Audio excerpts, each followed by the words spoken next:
Olá, pessoal. Esta é uma primeira aula de caráter introdutório para apresentar o que será visto no curso de ondas eletromagnéticas. Então, em primeiro lugar, é necessário abordar uma breve introdução ao tema, tentar apresentar uma motivação do porquê estudar ondas eletromagnéticas. Na sequência, serão vistos os fundamentos da ondulatória, e a equação de ondas ela é deduzida com base em princípios mais intuitivos.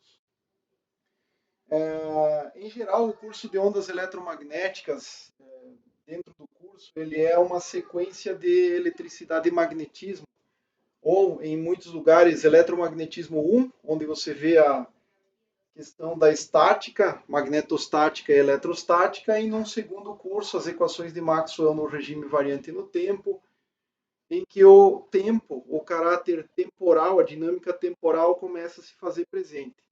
Então, é o que os aguarda nesse tipo de disciplina aqui. É a introdução do regime variante no tempo. Mas, para que a gente possa abordar esse tópico, eu acho mais interessante, primeiro, trabalhar com linhas de transmissão, porque você começa a perceber o caráter ondulatório nos fenômenos eletromagnéticos e é possível deduzir as equações de ondas em linhas de transmissão com base em conhecimentos mais terrenos de circuitos elétricos, que é chamado de modelo de parâmetros distribuídos.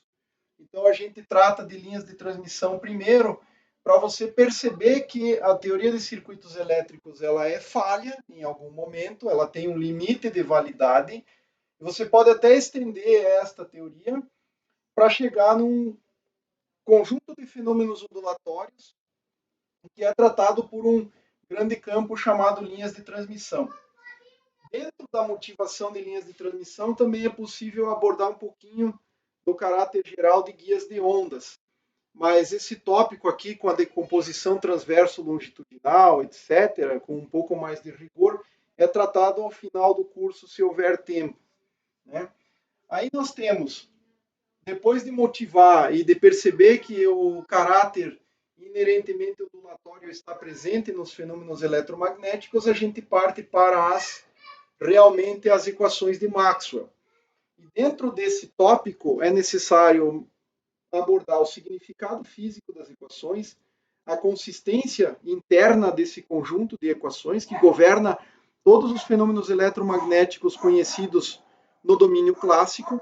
Tá? A gente vai discutir um pouquinho mais isso depois. Leis de conservação. Então, aqui, principalmente, a conservação da carga elétrica, que está embutida nas equações, e a conservação de energia, de onde aparece pela primeira vez o teorema de Poynting e aí o vetor de Poynting, que é uma das mais importantes definições do eletromagnetismo, principalmente para a teoria de comunicações, princípios de comunicações. As soluções das equações de Maxwell, nas diversas situações, prevê uma que é de fundamental importância, quando você resolve as equações em coordenadas cartesianas, no domínio variante no tempo, que são chamadas ondas planas uniformes.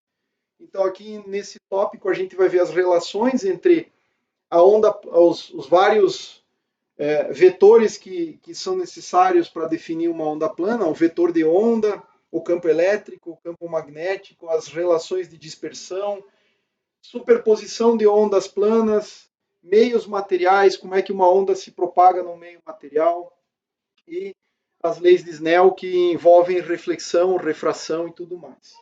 E, por fim, um tópico fundamental da radiação eletromagnética. E dentro do eletromagnetismo clássico, ele é mais facilmente tratado através da definição ou da introdução dos chamados potenciais eletromagnéticos, e a partir deles, então, a gente pode abordar a teoria de antenas. Principalmente, tópicos que são muito fundamentais, de características fundamentais de antenas. Nós temos os diagramas de radiação, a definição de diretividade, ganho, e a fórmula de Friis, que te permite, de alguma maneira, conectar o sistema de transmissão com o sistema de recepção, e entra dentro dessa fórmula vários parâmetros, como a distância, o comprimento de onda envolvido num link, o ganho das antenas. Se você tiver meio material, você pode também tratar as características do meio material. Então, em resumo, de forma bem resumida, esse aqui é o conjunto fundamental de tópicos que nós temos que abordar em uma disciplina de ondas eletromagnéticas. Agora, a questão principal é por que estudar ondas eletromagnéticas. Eu coloquei dessa maneira, mas por que estudar essa disciplina? Na verdade, a pergunta se faz é por que estudar as equações de Maxwell? E aí a resposta que vem, eu pretendo discutir com base no seguinte diagrama, tá? Você tem aqui as equações de Maxwell,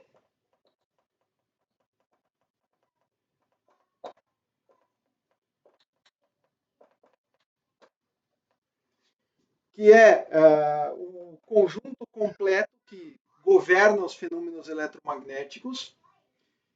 E essas, a partir delas, você pode derivar outras teorias que são de fundamental importância na engenharia elétrica, para a física também, e que são a teoria de circuitos elétricos,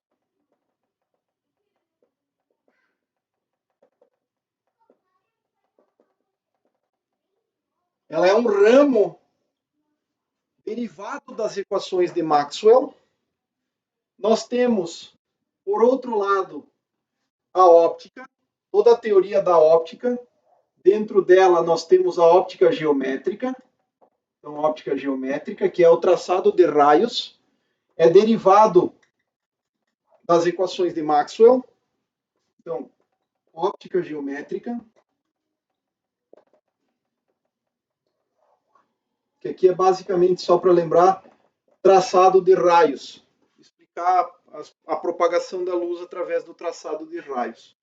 E nós temos ainda uma região aqui, também derivadas das equações de Maxwell, chamada teoria de linhas de transmissão,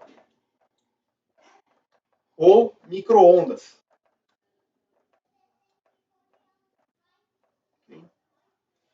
As equações de Maxwell tratam-se de um conjunto bem geral. Se você fizer o domínio em que o tamanho do sistema físico é muito menor do que o comprimento de onda de operação desse sistema, você cai na teoria de circuitos elétricos. Então, a teoria de circuitos elétricos, na essência, ela negligencia o caráter do atraso na propagação de sinal. Em geral, é isso. Você tem é como se você estivesse tratando a propagação com velocidade infinita, ou por outra, o atraso desprezível. Mas quando você começa a levar em conta, ou quando o seu sistema apresenta aspectos em que o atraso é necessário, é importante, o atraso na propagação da informação de um ponto a outro é importante, você é levado a erro se você utilizar a teoria de circuitos elétricos. Algo que fica muito claro quando a gente trata aqui com a teoria de linhas de transmissão, onde o caráter ondulatório se faz presente, mas o aspecto vetorial das ondas eletromagnéticas não está contemplado aqui na teoria de linhas de transmissão. Isso aqui se aplica geralmente quando o tamanho do sistema é da ordem do lambda, um pouco menor ou algumas vezes maior, ok? Já esse limite aqui, que é o chamado limite de altas frequências, se dá quando você tem o tamanho do sistema físico, para você ter o traçado de ótica geométrica, as dimensões do sistema, da característica, alguma dimensão fisicamente essencial do sistema sendo muito maior do que o comprimento de onda de operação. Então, claramente, você pode ver aqui exemplos, tá? 60 Hz, faça suas contas. Lambda é igual à velocidade da luz no vácuo, se você pensar vácuo aqui, para simplificar, dividido pela frequência de operação, onde C0, que é a velocidade da luz no vácuo, ela é não exatamente igual, mas aproximadamente igual a 3 vezes 10 elevado a 8 metros por segundo. Então, se você pegar um sistema físico, que é um circuito circuito elétrico de uma região de uma cidade, por exemplo, 1 quilômetro de tamanho, esse circuito todo, você vai ter o tamanho do seu sistema de 1 quilômetro que você quer tratar e o lambda é da ordem de 5.000 quilômetros para 60 Hz. Você pode fazer essa continha rapidamente aqui, ó. 3 vezes 10 a 8, dividido por 60, vai te dar 5.000 quilômetros. Comparado a alguns quilômetros, o tamanho físico de um circuito é pequeno. Então, significa que isso importa no seguinte sentido: significa que efeitos de atraso que vão estar na faixa de, muitas vezes, de microsegundos, nanosegundos, se você pegar circuitos menores e tudo mais, não são importantes. E aí você pode utilizar tranquilamente a teoria de circuitos. O importante é, o caminho é daqui para lá, mas o caminho não tem essa volta aqui. Você consegue particularizar, tomar certos limites das equações de Maxwell e cair na teoria de circuitos. Ou seja, a teoria das equações de Maxwell contém dentro delas a teoria de circuitos. E aonde for possível, a gente vai ao longo do caminho mostrando, olha, essa aqui é a lei tal de circuitos, é daqui que vem essa lei. Né? Bom, por outro lado, você tem sistemas em que o tamanho do circuito é da ordem do lambda. Então, por exemplo, aqui você pode pegar claramente f igual a 60 Hz como exemplo. Tá? E o d da ordem de até dezenas de quilômetros ainda é muito menor. Aqui você poderia pegar como exemplo uma frequência de 1 GHz, microondas, ok?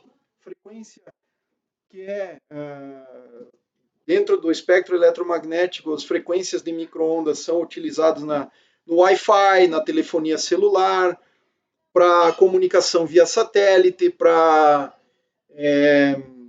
o forno de microondas, daí vem o nome, porque usa faixa de microondas. Você vai ver aqui que se você pegar um circuito, um tamanho de circuito da ordem de 10 centímetros, tá? Essa frequência aqui tem um lambda da ordem de 30 centímetros aproximadamente. Né? É só fazer a continha aqui. Então você pode ver que nesse caso, um circuito, a região do espaço que você queira trabalhar de um ponto ao outro tem uma distância de 10 centímetros e está trabalhando numa frequência de 1 GHz, você vai ter fenômenos de atraso de propagação que não podem mais ser negligenciados. Mas mesmo assim, eventualmente, por exemplo, numa placa de circuito impresso, você pode adotar a teoria de linhas de transmissão como uma boa aproximação. Já num outro limite, pegue aqui um caso típico em que na ótica a gente normalmente define o lambda. Se você pegar o lambda na ordem do visível, você teria lá o vermelho, tá? 630 nanômetros. Aproximar a faixa, tá? Pega um lambda que seja próximo desses laser pointers vermelhos aí, 630 alguma coisa e tudo mais. Você pode perceber que se você considerar efeitos de propagação, muitos dos efeitos de propagação não mostram a difração muito claramente, tá? Então, se você pegar distâncias aí da ordem de uns poucos metros ou poucos centímetros, uma janela, por exemplo, tem dimensões da ordem de 50, 60, 1 metro, 50 centímetros, 60 centímetros, 1 metro mais ou menos do que isso, uma ordem de metro. E a trajetória de raio, se você não olhar muito para distâncias muito longas, que aí você eventualmente pode começar a enxergar efeitos difrativos, você também começa a negligenciar o aspecto de fase, você cai em uma aproximação razoável na análise que é chamada de ótica geométrica, a lei de refração, lei de reflexão e tudo mais. Mas elas também, todas essas leis, são deriváveis das equações de Maxwell. Então, o cientista escocês chamado James Clerk Maxwell, lá por volta de 1860, nessa década, 1860, ele consegue demonstrar, através de brilhantes deduções, certas inconsistências nas leis eletromagnéticas que vinham antes dele, consegue introduzir algumas correções, deduz uma equação de ondas e chega à conclusão de que a luz deve ser, segundo ele, na época, era muita coincidência que a velocidade eletromagnética da propagação de ondas eletromagnéticas fosse coincidente com a velocidade de propagação da luz conhecida à época. Então, existem vários experimentos, devido a Fizeau, por exemplo, com a roda dentada, não sei se é assim que pronuncia esse nome, mas tem outros experimentos, tá? Muitos experimentos que tratam de medir a velocidade da luz.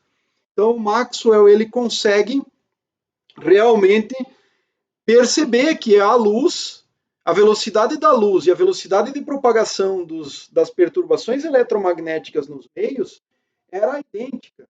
E ele deduz uma série de relações entre índice de refração de um meio, compara isso para parafina, por exemplo.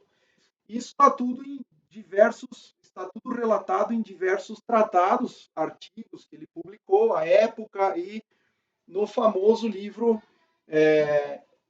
um tratado de eletricidade e magnetismo. Então, esse livro é um clássico, A Treatise on Electricity and Magnetism. Versão, uma das mais famosas, é de 1873, onde já é um compilado das informações que ele tinha. Se você for olhar a fundo, embora a notação, etc., essas coisas mudaram, é muito do que os cursos de eletromagnetismo propõem hoje já estava lá. Então não se inventa muito nesse aspecto. Então o Maxwell, só para contextualizar, esse cientista escocês, ele consegue, através da devida análise de todo o conhecimento que existia, unificar em uma teoria única os fenômenos elétricos e magnéticos conhecidos, a teoria de circuitos elétricos, a parte de microondas, a parte do telégrafo, por exemplo, propagação, os fenômenos ópticos e, de fato, todos os fenômenos eletromagnéticos, ou seja, ele unifica a eletricidade, o magnetismo e a óptica em um único conjunto de equações chamados, em sua homenagem, devidamente, justamente, de equações de Maxwell. Então, as equações de Maxwell, elas te permitem andar, excursionar pelos diversos domínios de atuação da engenharia e da física no que se refere ao eletromagnetismo. Então, em essência, essa é uma das coisas mais importantes que tem do porquê de estudar as equações de Maxwell. Tá?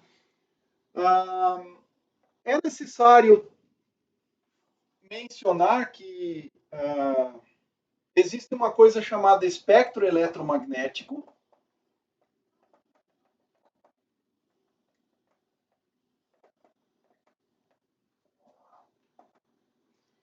E esse espectro aqui, ele pode ser dividido mais ou menos assim, eu vou fazer aqui grosseiramente. Então, você pode encontrar na internet figuras, gráficos, etc., que são muito elucidativos nesse aspecto, em que você tem frequências crescendo para lá, comprimento de onda crescendo neste sentido aqui.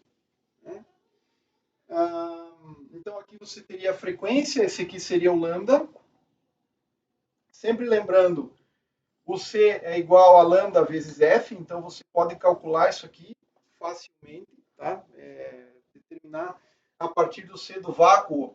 Sempre que você se refere ao lambda do vácuo, você pode colocar um subíndice zero aqui, e normalmente é o que é feito nesse gráfico. Tá? E o espectro eletromagnético, então, ele é dividido em diversas regiões. É importante também, em muitos lugares, você colocar uma escala de energias em electron volts. Tá? Eu deixo para você completar todos os detalhes aqui da energia em eletronvolts, tá? Mas na essência você deve lembrar que a energia de um fóton é relacionada à constante de Planck vezes F. Então, se você dividir por um valor que é exatamente o fator de conversão, tem um valor numérico que é igual à carga do elétron, 1,6 vezes 10 a menos 19, você acha a constante de Planck em eletronvolts, ou seja, esse aqui é o número 6,626 vezes 10 a menos 34, dividido por 1,6 vezes 10 elevado a menos 19, e aí o valor disso aqui, dessa conta, te dá eletronvolts vezes segundos.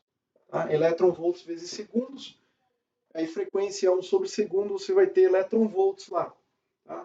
Então, essa aqui é a relação que te dá o quantum,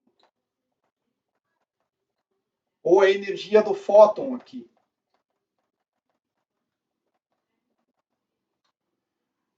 Então, na essência, o espectro eletromagnético ele é dividido da seguinte maneira, tá?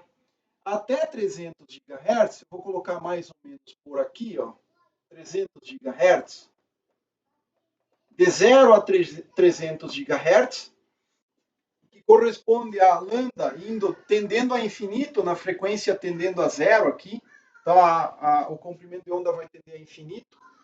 Você tem fótons que vão ter energias, não lembro exatamente, você pode fazer a conta aqui, mas é a ordem de dezena de microeletronvolts, talvez uma centena de microeletronvolts, você pode calcular isso aqui, tá? Ordem de grandeza. E aqui você vai ter o lambda de 1 milímetro. Se você quiser, você pode facilmente jogar os números aqui e achar esse valor. Eu deixo como tarefa de cálculo, fazer essas brincadeiras aí.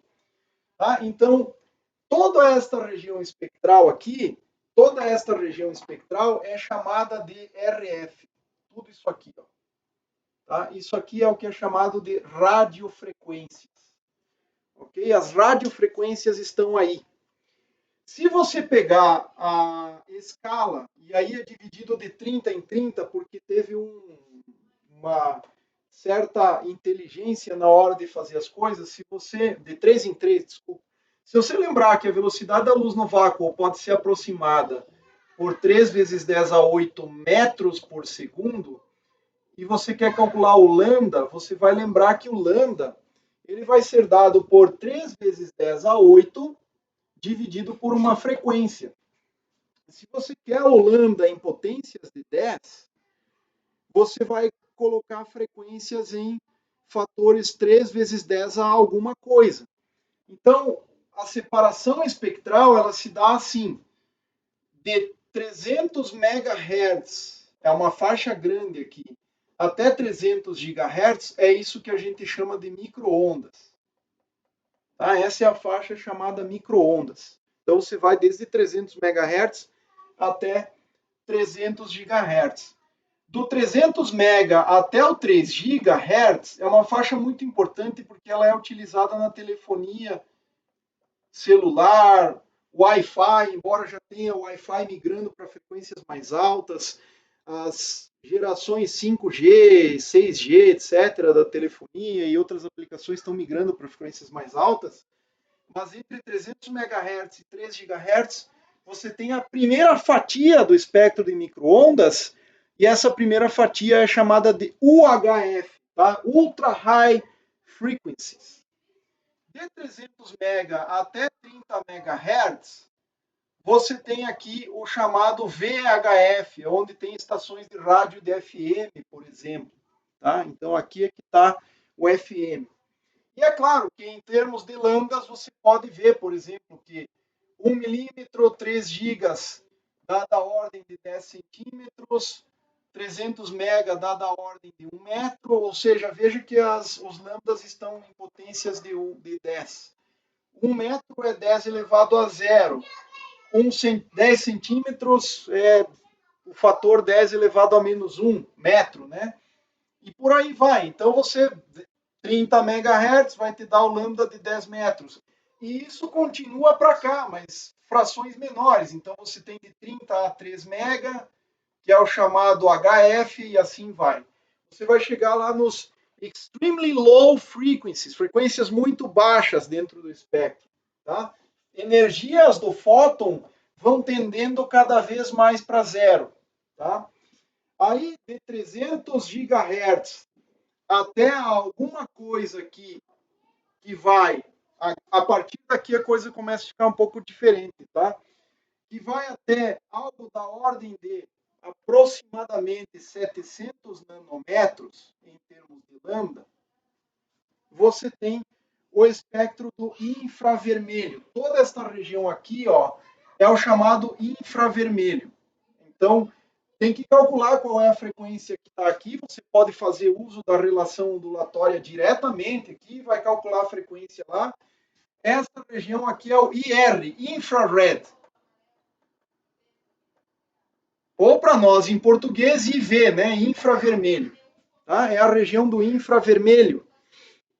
Bem próximo do visível, muito próximo, é o que você chama de infravermelho próximo. E este infravermelho próximo aqui, ele tem uma grande parcela das janelas das comunicações ópticas, eu estou exagerando aqui a distância, tá? Mas 900 nanômetros em 1.300 nanômetros, não sei se dá para enxergar aí o que eu estou escrevendo. Eu vou escrever assim, olha, janelas ópticas, comunicações ópticas, 900 nano, 1.300 nano, é tudo infravermelho, 1.550 nanômetros. Fibras ópticas, elas operam nessas janelas aqui, ó. 900, 1.300 ou 1.550. Então, o laser de infravermelho é usado para você fazer comunicações ópticas através da fibra óptica. Está tudo aqui muito perto do visível, que tem uma importância em si, porque o nosso olho opera nesta faixa, tá? Mas ele é uma região extremamente curta do espectro, que vai até 350 nanômetros aproximadamente, tá? E aí depende da sensibilidade, mas mais ou menos definido entre essa faixa aí, 700 e 350. Então esse aqui é o espectro visível. Esse aqui é o espectro do visível, certo? Então essa é a região visível do espectro eletromagnético, que corresponde à frequência. Se você for calcular aqui, vai dar da ordem de terahertz, centenas de terahertz. Aqui, toda esta região do infravermelho próximo e visível aqui é centenas de terahertz. Tá? É um fator aqui, é um fator, vou chamar de A vezes 100 terahertz. Aqui é um fator A, aqui é um fator B, mas dentro dessa região você tem centenas de terahertz. A partir daí, você vai ter 3 faixas aqui, que são definidas assim, olha. Vou ampliar um pouquinho para lá o gráfico, tá? Mas você tem aqui frequência, aqui é o lambda, né? O lambda do vácuo, ou considerado vácuo, aqui é energia em eletronvolts, energia do fóton. A energia cresce com a frequência, energia do fóton em eletronvolts. Então você tem uma região aqui que é chamada de ultravioleta, uma região do UV. Você tem uma região aqui que é a região dos raios X, e depois você tem os raios gama, tá certo? Radiação gama.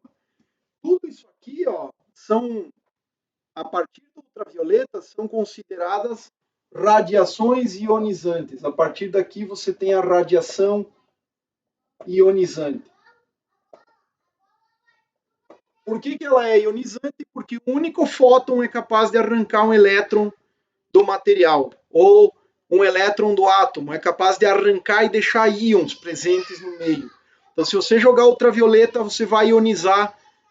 Por exemplo, o átomo de hidrogênio, você consegue dissociar o elétron do próton do átomo de hidrogênio com um lambda que está bem aqui próximo, 290 ou 240 nanômetros. Você pode calcular isso para o átomo de hidrogênio facilmente, né? Os níveis de energia, grosseiramente, do átomo de hidrogênio são menos 13,6 eletronvolts, dividido pelo número quântico principal ao quadrado. Se você quiser ionizar, você vai ter que levar o elétron do nível 1, ou seja, com energia menos 13,6, para o nível N infinito, ou seja, ele foi embora do átomo. E aí isso corresponderia a 13,6 eletronvolts, que você pode calcular o lambda, né? Basta calcular a frequência daqui e jogar aqui, achar o lambda. Então, daqui, do ultravioleta para frente, a radiação é chamada, desculpa, o ultravioleta estaria aqui, né? Começando aqui, ó, depois do visível. Então, tudo isso aqui é ultravioleta, raio-x, raio gama. Então, tudo que passa do visível já é fortemente ionizante, tá? Então, ultravioleta, radiação X e raios gama, se você for especificar em energias do fóton, você teria aqui, ó, o visível é energia da ordem de 2 eletronvolts, varia, obviamente, né? Porque tem região do vermelho próximo do infravermelho, depois aqui você tem acima do, quer dizer, até o violeta aqui, que é bem perto do ultravioleta, mas ordem de grandeza, da ordem de 1, 2 eletronvolts por aí é luz visível, é a luz visível que o nosso olho enxerga.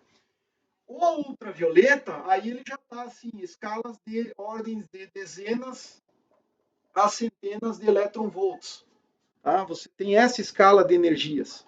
A radiação X, embora aqui esses limiares entre o que é radiação X e radiação gama, muitas vezes não há uma exata coincidência entre autores, mas certamente a partir de 1 megaeletronvolt, tá? A partir de um fóton com energia 1 megaeletronvolt, você já tem radiação gama. Só para você ter ideia, o mc quadrado do elétron, que é a massa de repouso de um elétron, é da ordem de 0,511 megaeletronvolts. Então, fótons de radiação gama é o que você vê quando dois elétrons, melhor dizendo, quando um elétron e sua antipartícula, o pósitron, se aniquilam, produzem dois fótons em geral, já tem energia cinética envolvida também, já está lá na faixa da radiação gama. E o raio-x, obviamente, com as inúmeras aplicações tecnológicas que a gente tem. Então, mais ou menos essa aqui é a escala de divisão do espectro eletromagnético. Para a engenharia, muito importante esta faixa aqui, na verdade quase toda, tá? Mas RF para comunicações, muito fundamental em comunicações. Hoje, grande parte dos estudos está aqui nas microondas, tá? Infravermelho, você também tem uma grande importância para comunicações ópticas, então você tem todo o espectro do infravermelho. Muita gente está querendo migrar algumas aplicações aqui para a faixa do logo acima das microondas, ou seja, logo acima dos 300 GB, que é chamada de banda de terahertz. Então, essa banda de terahertz, de 1, 2, 3 terahertz, em termos de frequência de portadora, está começando a ser explorada. É muito incipiente ainda, mas está começando a ser explorada. Aí você tem, obviamente, por questões da nossa própria espécie, a visível. Luz visível é muito importante em vários aspectos de engenharia, né? Trabalha com o nosso olho, com imagem, com etc. Você, de alguma maneira, tem o visível ali presente, muito importante para você estudar. E, inclusive, algumas aplicações do que é chamado última milha, ou seja, é quando você já está saindo de um hub para levar a internet ou o sinal até a casa da pessoa, está se pensando em usar, por exemplo, ou se usa em alguns cenários, luz visível naquela fibra final, embora não seja tão comum, mas já existem estudos aí para substituir fibras de vidro na fibra ótica por fibras plásticas, fibras mais baratas, etc., utilizando visível. E aí, naturalmente, que ultravioleta, você tem ultravioleta muito importante no processo de fabricação, num processo de litografia, etc., que é utilizado para semicondutores. Você tem a importância para, eventualmente, alguns tipos de dispositivos em fibra ótica são gravados através da incidência de ultravioleta. Radiação X, a ultravioleta também tem nesse aspecto. Radiação X, medicina, aplicações para equipamentos médicos, tratamentos, etc. A própria imagem por raio-x, tá? E, por fim, radiação gama, aí você vai estudar aspectos muitos de cosmologia, muitos de física de altas energias e tudo mais. Então, basicamente esse é o panorama do espectro eletromagnético. Tá? Quem trabalha nos potência, sistemas de potência, tipicamente não se depara com muitos efeitos ondulatórios muito presentes ali, porque se você pegar os sistemas de energia em escala global, inclusive, você tem aí a produção de energia elétrica em 60 Hz, 50 Hz. Claro que tem harmônicos que são gerados, mas você está ali na escala de, 10 MHz, de 0 até 1 ou 10 MHz, por aí, considerando harmônicos. Tá? Então, potências são altas, tem não linearidades associadas e tal, mas frequências baixas. Já as comunicações usam todo o restante do espectro, tá? Desde uns poucos kilohertz até a parte de terahertz é usada para sistemas de comunicação, para telecomunicações, tá? Então, é muito importante isso. E é importante notar isso, para você ter uma energia em termos de quantidade de fótons versus energia do fóton, aqui você precisa de muitos fótons para ter uma quantidade de energia que aqui com apenas um fóton você já tem. Então aqui você arranca elétrons do átomo. Um detalhe interessante, né, é que o ultravioleta te permite enxergar com dispositivos, com microscópios, vamos chamar assim, permite enxergar moléculas, células, que também dá para ver em outras faixas, talvez no visível, aqui alguns tipos de organismos microcelulares aí, mas a partir do raio-x, que tem comprimentos de onda da ordem de nanômetro ou menor do que nanômetro, na ordem de nanômetros ou um pouco menor do que alguns nanômetros, que permite enxergar a estrutura da matéria. Então, cristalografia, difração de quê? Difração de raio-x é para ver a estrutura da matéria. Você usa raio-x. E se você quiser ir mais além, não só olhar como estão dispostos os átomos dentro de um material, você quer enxergar lá dentro do núcleo mesmo, usando radiação eletromagnética, aí você vai para raio gama. Radiação gama interage com as coisas que estão lá dentro do núcleo, com os prótons, nêutrons e mais internamente ainda os quarks. Tá? Então, creio que so far so good, e está de bom tamanho para falar do espectro eletromagnético. Vocês podem enxergar figuras aqui. Inclusive tem algumas que coloca a figurinha que é do tamanho de um carro, de uma casa, da Terra, de uma formiga, que seria por aqui, do átomo, que já estaria mais ou menos por aqui, e aí vai, né? Então, isso você consegue enxergar figuras bem interessantes para tratar do espectro eletromagnético. Bom, um detalhe interessante é que o termo luz poderia se dizer que é até mais geral, tá? Mas isso aqui de acordo com o Feynman, de acordo com Feynman, aliás, nem é só de acordo com ele, mas se é para citar alguém, eu vou citar esse cara aqui. Luz é sinônimo, vou colocar assim, tá? Onda eletromagnética.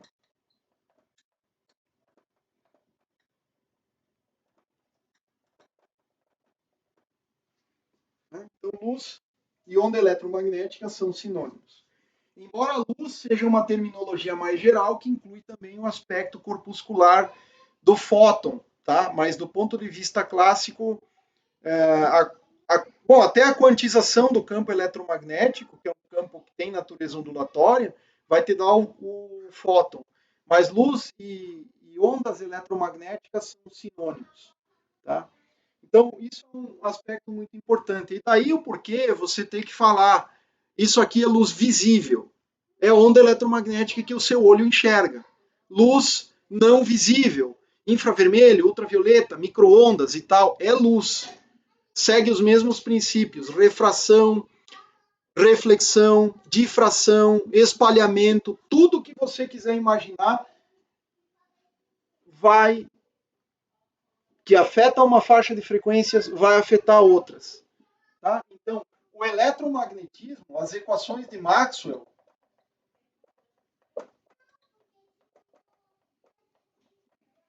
lineares, se você pensar em regime linear, pelo menos, são invariantes de escala.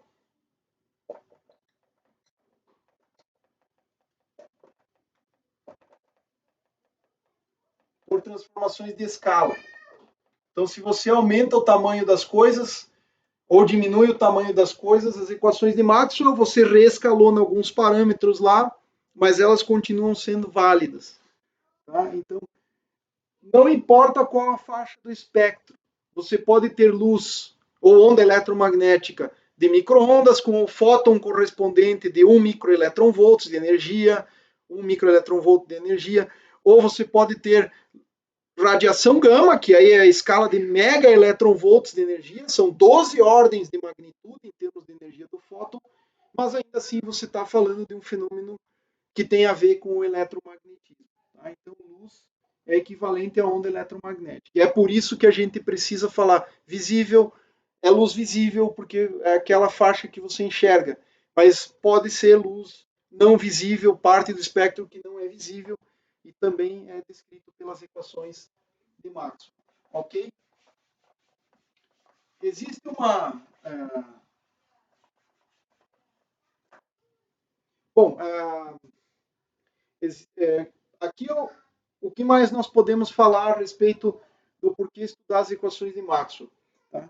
Então, existe uma paródia aí que tem algumas camisetas de cursos, inclusive há muito tempo eram feitas, assim, como uma paródia do Gênesis. E Deus disse, aparece as equações de Maxwell e fez-se a luz. Tá? Então, as equações de Maxwell é que descrevem esse fenômeno ondulatório aí.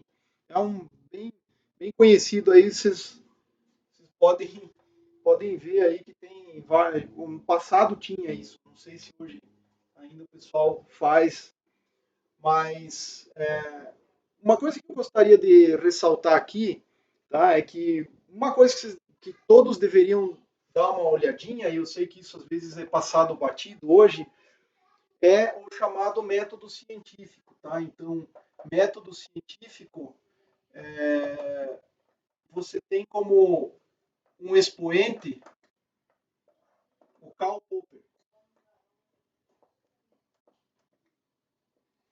E você pode buscar aí The Logic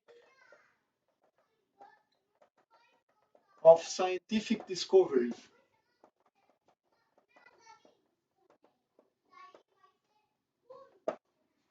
Então, nesse tratado do Popper, ele enuncia, ou ele discute quais são os principais aspectos de uma teoria científica e de como que tem que ser a hipótese científica. Ela tem que ser testável, na essência, né? Ou ser refutável, que é chamado o princípio da falseabilidade. A hipótese científica tem que ser falseável. Então, eu só gostaria de comentar alguns aspectos em brief aqui com vocês, que é a hipótese científica.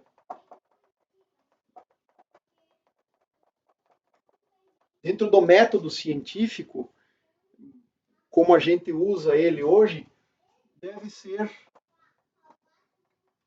falseável. Não quer dizer que seja falsa, quer dizer que ela tem que poder ser testada. Eu peço desculpas aqui, se isso não é exatamente minha praia, estudar toda a parte mais formal do método científico, mas acho interessante colocar alguns aspectos aqui do ponto de vista das equações de Maxwell, tá? Então, isso aqui é uma hipótese importante. Então, sempre que você estiver tratando de problemas de ciência e você propõe uma hipótese que não pode ser testada, ela não é científica do ponto de vista de uma ciência experimental, né? Pensando numa ciência empírica. O outro ponto aqui importante é que uma teoria que suplementa, que suplanta a outra, que excede a outra, que é mais geral do que a outra, tem que ser também bem sucedida aonde a anterior já foi. Então, uma teoria deve ser uma teoria nova,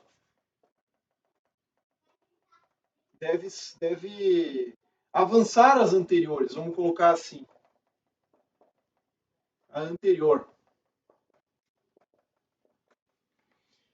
O que tem de importante nisso, tá?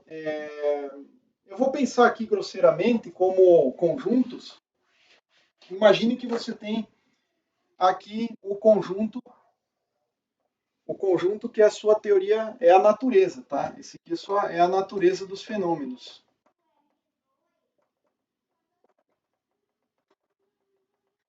Então, esse aqui seria o conjunto verdade.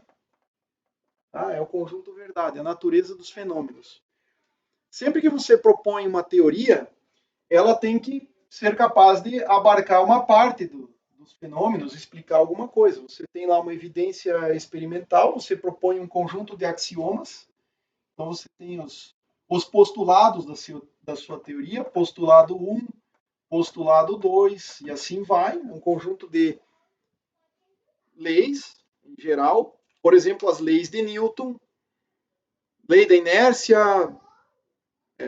segunda lei de Newton, que é a da força, e a lei da ação e reação. Bom, um conjunto de hipóteses. Poderia ser qualquer outro conjunto de hipóteses.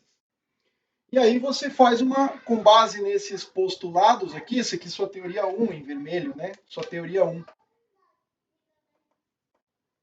Ela vai prever, por exemplo, dadas certas condições experimentais, esse conjunto de postulados aqui da minha teoria, conjunto de axiomas da teoria, prevê que eu tenho que medir alguma coisa que dá dentro deste ponto, dentro do conjunto de possibilidades da minha teoria. E eu vou lá, eu vou até trocar aqui, vou colocar em vermelho. Então, prevê isso aqui é a previsão. Se você for lá e medir e der a previsão aqui, a sua teoria, ela é dita, essa teoria é válida dentro de tais e tais circunstâncias. Dentro das circunstâncias experimentais sondadas, ela é válida. Mas pode ser que num outro momento, dentro da sua teoria, você vasculhando uma outra região da teoria, você preveja que o ponto de medida, dadas as circunstâncias experimentais, vai cair aqui. E você vai e faz a medida e, caiu aqui. Não coincidiram. Há uma discrepância entre teoria e experimento. Então, esse aqui seria a teoria, esse ponto é a teoria, e esse ponto aqui é o experimento. Estão discrepantes nesse caso aqui. Experimento. O que deve acontecer? Deve existir uma teoria mais geral.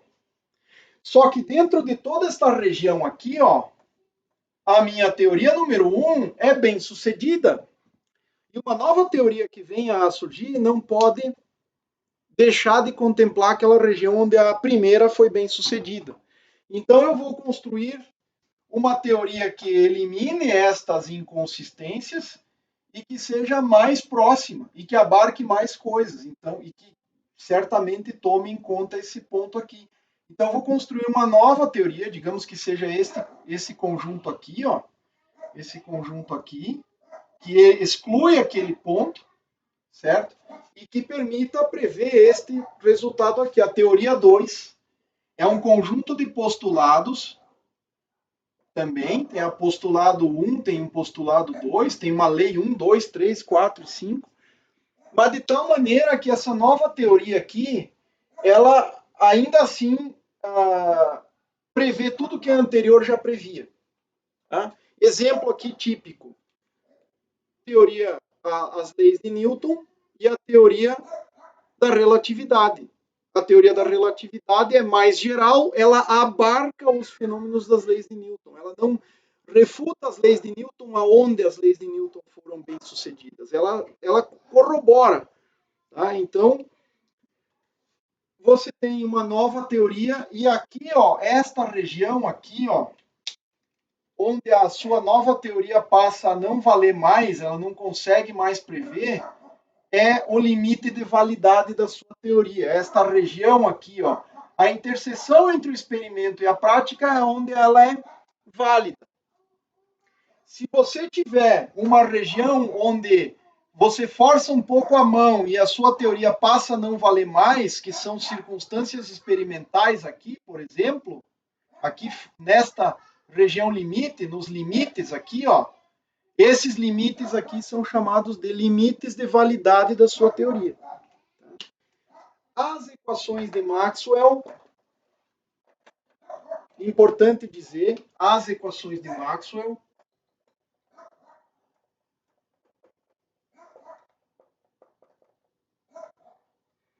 só para que vocês tenham ideia do que vocês vão encontrar, eu vou escrevê-las aqui, tá? Divergência do vetor D igual ρ, que é a densidade de carga, divergência do vetor B igual zero, rotacional de E igual negativo da derivada temporal do vetor B, ou seja, tenho relações entre campo elétrico e magnético, rotacional do vetor H igual densidade de corrente, vetor, mais derivada do vetor D em relação ao tempo. Se você tiver meios materiais, você tem que ter uma relação lá entre o D e o E, mais polarização do meio. B também vai ser dado por uma relação onde tem o campo, intensidade de campo mais a magnetização. Aqui você tem a intensidade de campo mais a polarização. Tem uma relação aqui. Então, as equações de Maxwell descrevem todos os fenômenos eletromagnéticos, todos os fenômenos eletromagnéticos clássicos.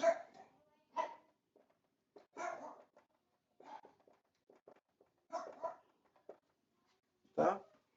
Então, qualquer coisa que você tenha em que a teoria de circuitos é falha, as equações de Maxwell vão valer. Digamos assim, ó, a teoria 1, digamos que a sua teoria 1 é a teoria de circuitos elétricos. A teoria mais geral, que é mais geral do que a 2 seria linhas de transmissão. E a mais geral ainda, que do ponto de vista clássico é a verdade, é o conjunto verdade, são as equações de Maxwell. Tá? Elas não, do ponto de vista clássico, não encontram um limite de validade, elas são válidas.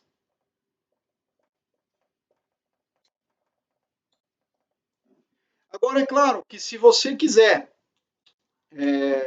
levar para altas energias, para o mundo do muito pequeno, onde começa a ver efeitos quânticos, aí você precisa começar a fazer correções às equações de Maxwell. E aí você tem uma coisa que é chamada eletrodinâmica quântica, chamada de QED, Quantum Electrodynamics, que resolve os problemas.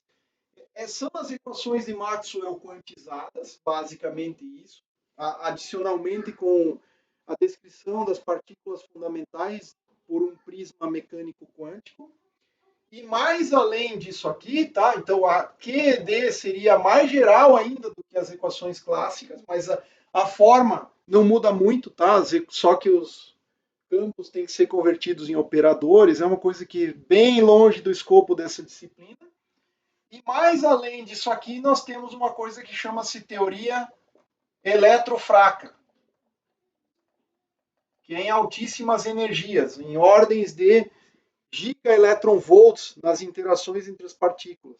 Então, a teoria eletrofraca abarca a eletrodinâmica quântica como um limite de pequenas energias, e a eletrodinâmica quântica, ela inclui todos os fenômenos clássicos num limite de médias, em que você tem uma correspondência lá entre o mundo clássico e o mundo quântico. Então, dessa maneira, eu creio que a gente tenha esboçado, em linhas gerais, a validade das equações de Maxwell, tá certo? Então, sugiro que todos sempre deem uma lida no método científico, em como as teorias avançam, em como a gente constrói teorias científicas válidas, ok? Bom, para essa primeira parte da introdução, que era mais uma motivação, falar um pouquinho do espectro eletromagnético e falar um pouquinho das próprias equações, do que a gente vai tratar nesse semestre, eu encerro por aqui. Até a próxima.